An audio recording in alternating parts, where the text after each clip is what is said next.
Hola y bienvenidos de nuevo a nuestros programas sobre la Virgen María en el misterio de Cristo, en el que estamos leyendo y acompañando la reflexión del Papa, el Santo Papa Juan Pablo II, sobre la Virgen María, vista en el misterio de Cristo, es decir, la Virgen María como la madre que Dios se eligió y como, por así decirlo, la compañera apta para acompañar al Redentor en su misión, en la misión de salvar a todos los hombres del mal que es el pecado, y de cómo acompaña también a la Iglesia hasta el final, la consumación de esta obra de salvación. Y en este capítulo que estamos leyendo juntos, el Papa nos muestra a la Virgen María como modelo y centro de la Iglesia. El centro, pues, se podría tal vez entender como el corazón, ¿no? Como este órgano central desde el que sale la vida para todo el cuerpo. María es como aquel, digamos, depósito de la redención de Cristo, de la persona de Cristo mismo, por su maternidad, por la encarnación, hacia el que la Iglesia mira para mirar como en un espejo lo que la Iglesia tiene que ser, ¿no? Como en un modelo acabado. Y por eso es centro, corazón y modelo, ¿no? Es la imagen perfecta de lo que es una discípula de Cristo, de lo que es un miembro redimido y santificado, de lo que los sacramentos pueden hacer, ¿no? Nosotros que acudimos a la Eucaristía, que acudimos a la confesión, que acudimos a los sacramentos en general, vemos en María a qué cosa tienden, a qué santificación, a qué santidad tienden estos sacramentos. Es como un ejemplo, es como un modelo terminado, ¿no?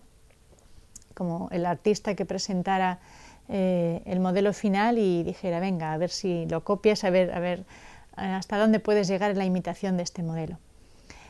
Y en este capítulo de este gran tema, de María como centro y modelo de la Iglesia, el Papa está explicando cómo la Iglesia peregrina, ¿verdad? La Iglesia no es, por así decirlo, un libro, ¿no? Como ni la Revelación es un libro que está todo escrito, te lo aprendes, sino que hay una historia de la salvación. Es muy bonita esta idea de la historia, ¿no? Porque Dios escribe esta historia, escribe su salvación en los acontecimientos y en las personas, ¿verdad?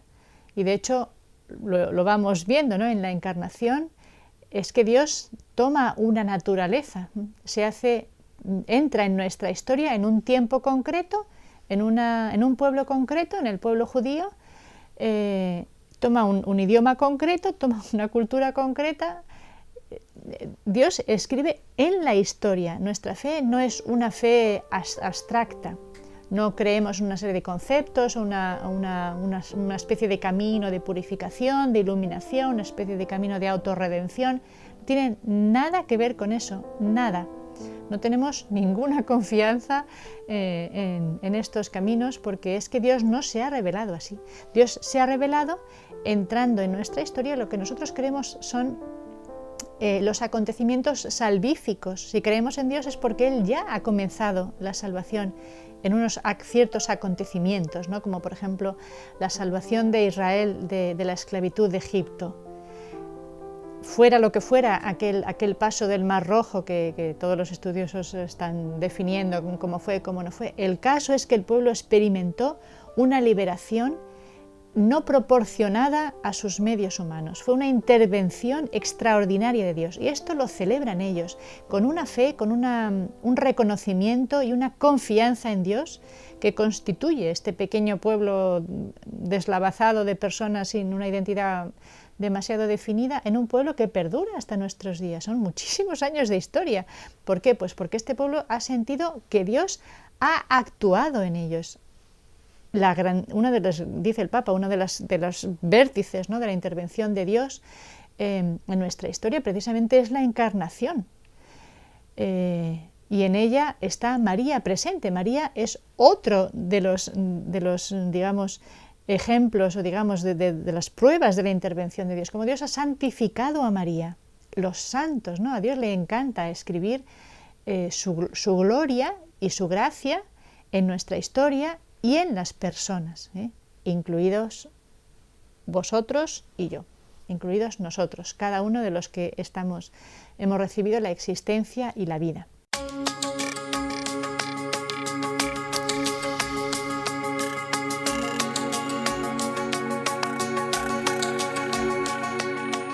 Pues mirando a esta historia, dice el Papa, la Iglesia hoy dice cómo se reconoce a sí misma como con un gran deseo de unidad con las iglesias separadas, es lo que se llama el ecumenismo.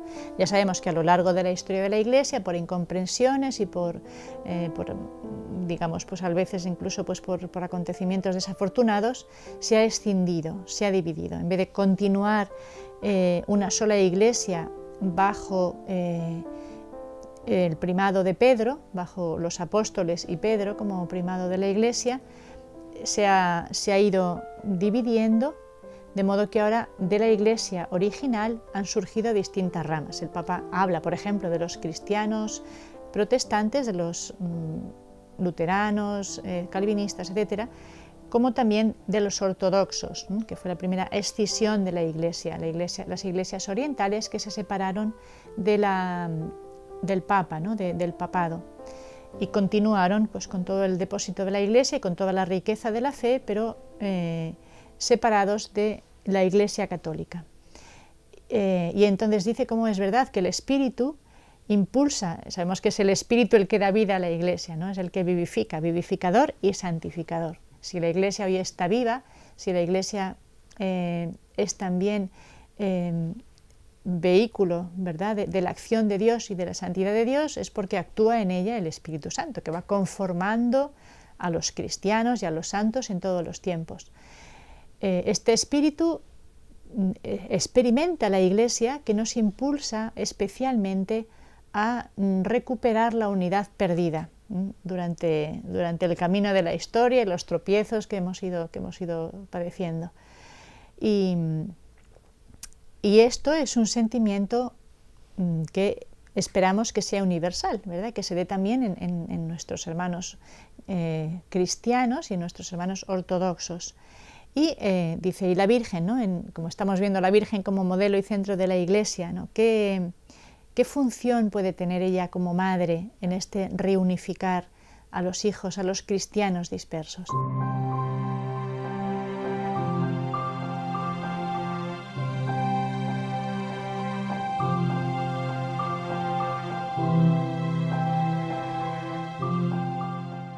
Pues evidentemente este afán, este deseo de la reunificación del cuerpo de Cristo es un deseo de Cristo mismo, ¿no? Él en la última cena, entre las últimas palabras que pronuncia, entre sus últimas recomendaciones, su herencia, si se quiere, espiritual, está precisamente esta oración al Padre. Padre, que todos sean uno, como yo en ti y tú en mí. Que todos sean uno para que el mundo nos conozca. Y este deseo del corazón de Cristo no puede sino estar también en el corazón de la Virgen. Si ella lo ha concebido, si ella ha compartido su intimidad, si ella conoce la misión de Jesucristo, y este deseo tan profundo que Jesucristo tenía, evidentemente, de unificar a los creyentes, a los que le iban a seguir, este deseo está también en el corazón de la Virgen. Podemos decir cómo ella seguramente también alienta a cada cristiano, cada hombre que conoce y ama a Cristo en este deseo. Y todos leemos la Biblia. La Biblia es la gran fuente que todos los cristianos compartimos. Todos leemos este pasaje, todos conocemos este profundo deseo de Cristo. Y este deseo de Cristo debe alentarnos en la unidad. El Papa ve como un gran signo de esperanza, no solo el amor que la Iglesia ortodoxa profesa a María, como Madre de Dios, Theotokos, y como la Santísima, la limpísima, la purísima, la llena de santidad, ¿no?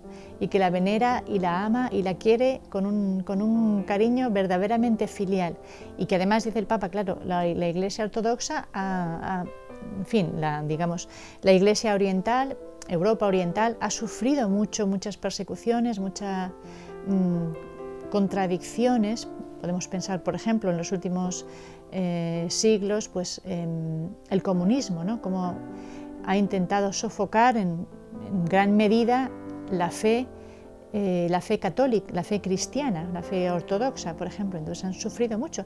¿A qué se han acogido? Dice el Papa, cómo se han acogido mucho a la figura maternal de la Virgen, al consuelo de la Virgen, a la Virgen como aquella que señala el camino. Se han quedado, digamos, prendados, ¿no?, de este amor maternal de la Virgen, de la que se han sentido siempre defendidos en su fe y en su existencia. Esto es una experiencia muy fuerte para ellos.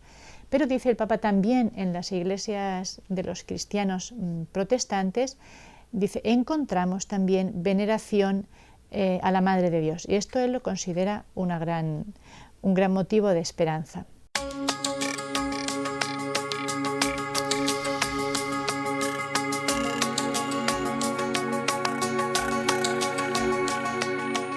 Por supuesto que para que la figura de María pueda unirnos a todos los creyentes en Jesús en este camino de unidad y de ecumenismo, tenemos siempre que volver a la Escritura, ¿no? Como María es la Madre de Dios.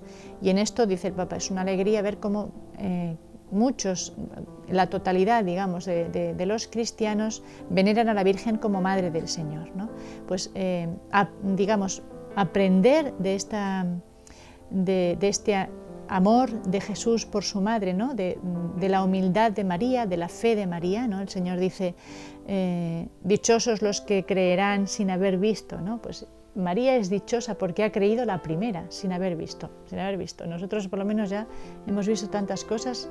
Ella cree en la encarnación y cree en la misión de Jesucristo sin haber visto. Pues esta dicha, esta bienaventuranza, me llamarán bienaventurada a todas las generaciones, ¿no? Esto nos está ya indicando que en el mismo corazón de la Escritura se habla de una consideración, admiración y veneración por la que el Señor eligió como su madre. También al pie de la cruz, Jesús le dice a Juan, ahí tienes a tu madre. Juan es el discípulo fiel, aquel que ha permanecido y que por tanto representa a todos los cristianos que permanecen en su fe y en su amor a Jesucristo, en esta fidelidad a la misión de Jesucristo. Y ellos son, como se podría decir, dedicados, confiados a la Virgen. Dice él, pues en esta maternidad de María, ¿no? por los discípulos que quieren ser fieles al Señor, podemos avanzar mucho en el camino de la unidad.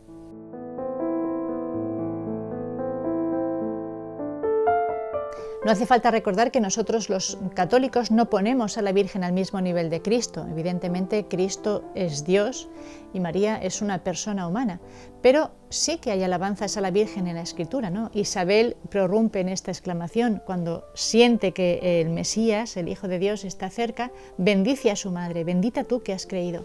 Esta mujer del pueblo, cuando reconoce la maravilla que es tener a Jesucristo entre nosotros, ¿no? Ella siente reconocimiento, agradecimiento y veneración por su madre.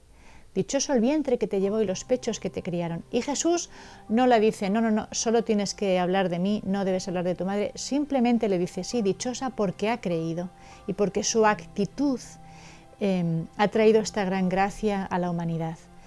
¿Qué es lo que esto nos indica a nosotros? Que nosotros podemos, mirando al Hijo de Dios, sentir admiración, veneración, amor y reconocimiento hacia su madre.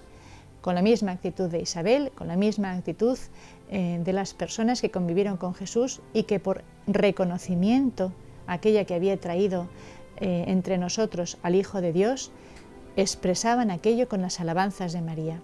Pues mirando al Hijo, podemos también nosotros reconocer, venerar y sentir un amor y un agradecimiento profundo por la Madre del Señor.